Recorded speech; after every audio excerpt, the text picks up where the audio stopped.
One drove up in a dream, peaches and cream, seats like strawberry wine.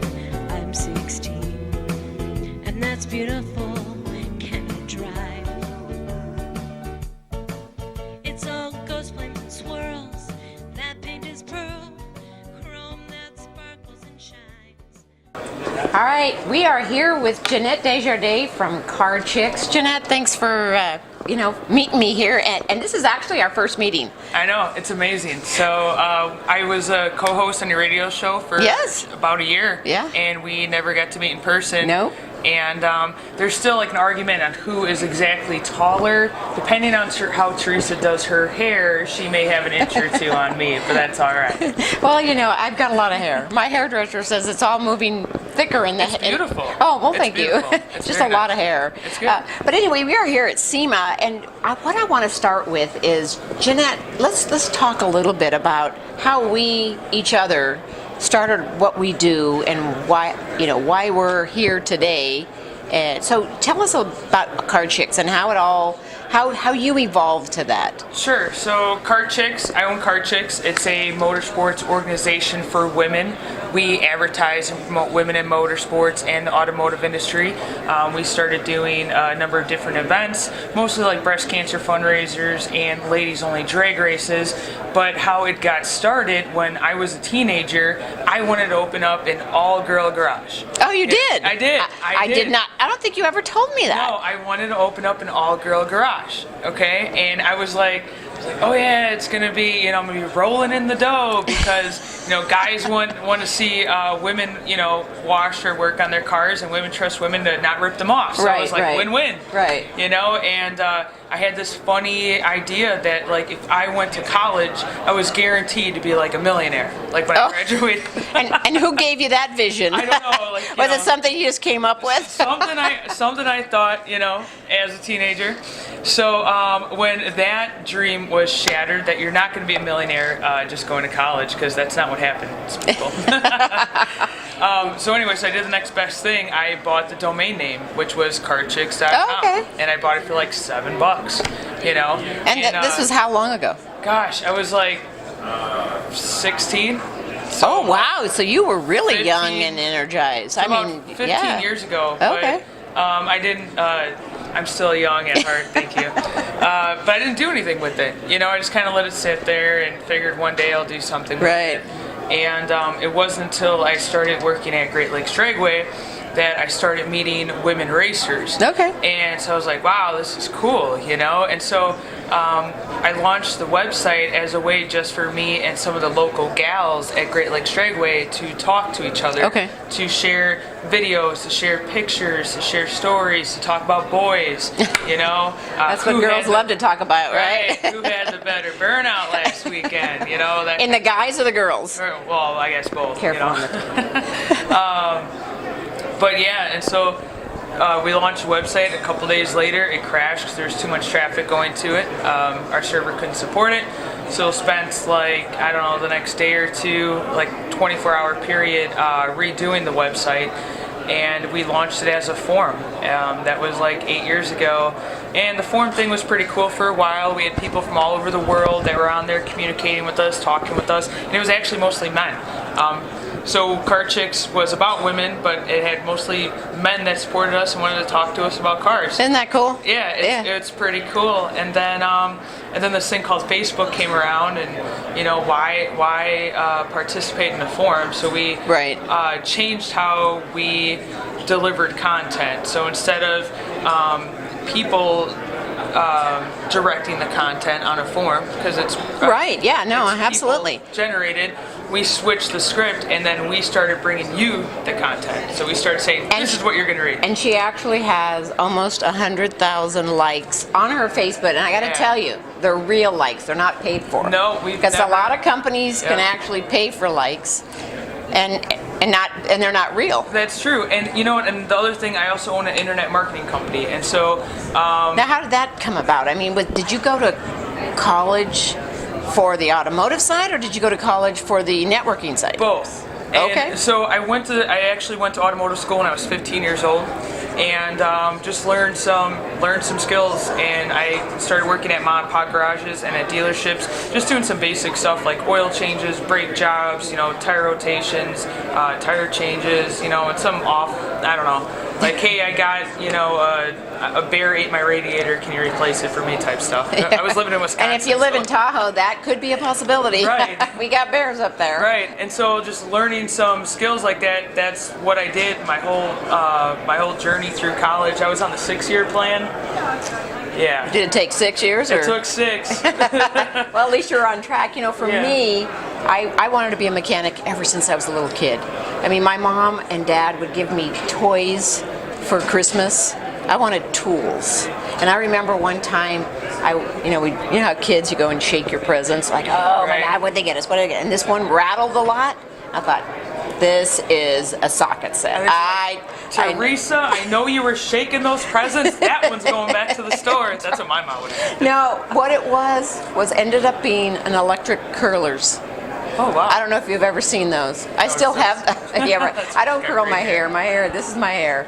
I just blow dry it in the morning. But it was. I still have those suckers. Do you really? I still have. I think I kept them just to remind me that I didn't want those. And I think I've used them once in my entire life. So they're brand new, still in the box. Going on eBay. Going on after eBay. this show. Yeah, they're a classic Free now. shipping. Yeah, free shipping. Right. So let's move on to how we have energized other people. I mean, we take what we know, and like Teresa's Garage evolved into Teresa's Garage radio show, and I write a column for a newspaper, the Happy Herald. And both of those actually came through somebody else. That when the internet was first really going, I mean, getting out there and starting to branch out to more and more people, and the PC was becoming the big thing before laptops and iPads and iPhones. There was magazines that were actually on the internet. So I went to Women's Day because, being a mechanic and loving what I do, and like you said, we've worked in a man's world all our lives, pretty much, in our careers, I should say. Right. And that's been a struggle, and we'll talk about that a little later. But I got the radio, or I should say the newspaper where I write the column, through Women's Day magazine. I put a post up there, and because they had blogs, and I put a post and I said, hey, if any of the women want to know about cars or have questions, email me. Well, this lady emailed me and said, I'm putting together this new magazine, and it's all positive. It's called the Happy Herald, and I would like you to be my automotive columnist. And how long ago was this? Oh my goodness, 30 years? 30. See, this is before it was like popular. Exactly. This is like leading the way. You're right. No, absolutely. It's Firing up the torch. This is how it all began. the seed. We're planting Right. the seed, right? Like Stone Age type stuff. This is Yabba how- dabba doo, right? Yeah, this is. But no, seriously, I mean, if you fast forward to now, it seems like every week there's some new Right. women in motorsports, automotive thing, and that's all great. That's awesome. But to see how it started, Right. and pioneer stuff.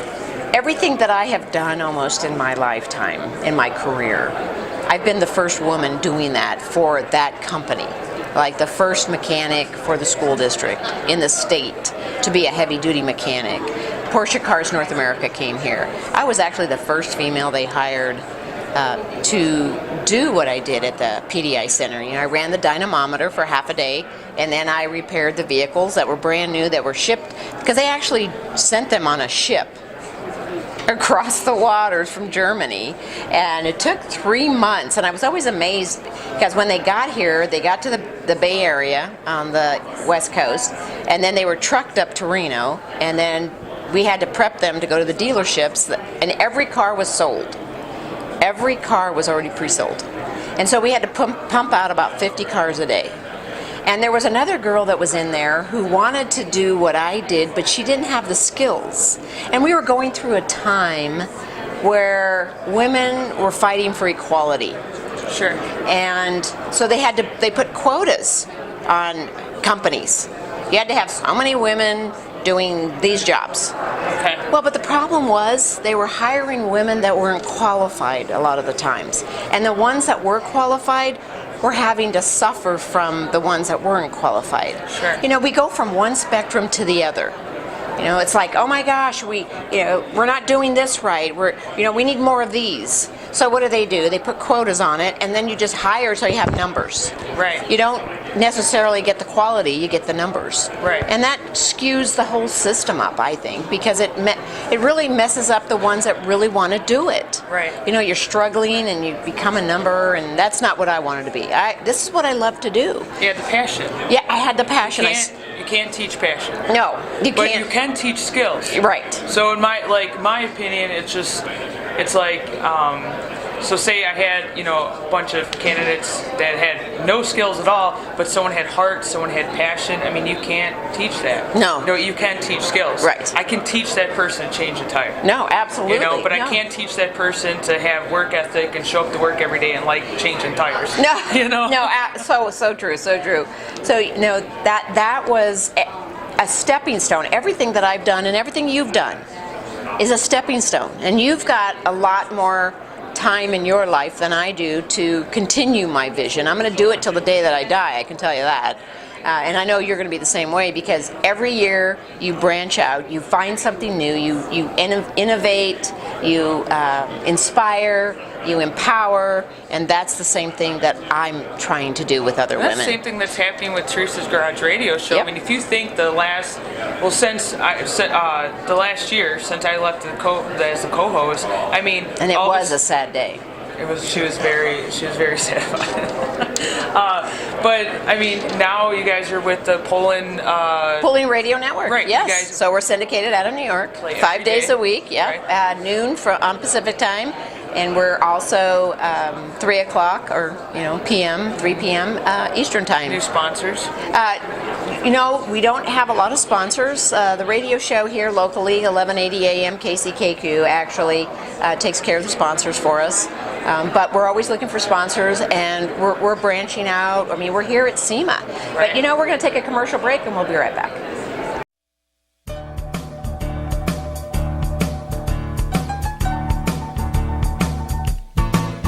Mom drove up in a dream, peaches and cream, seats like strawberry wine. I'm 16, and that's beautiful. Can you drive? It's all ghost flames and swirls. That paint is purple.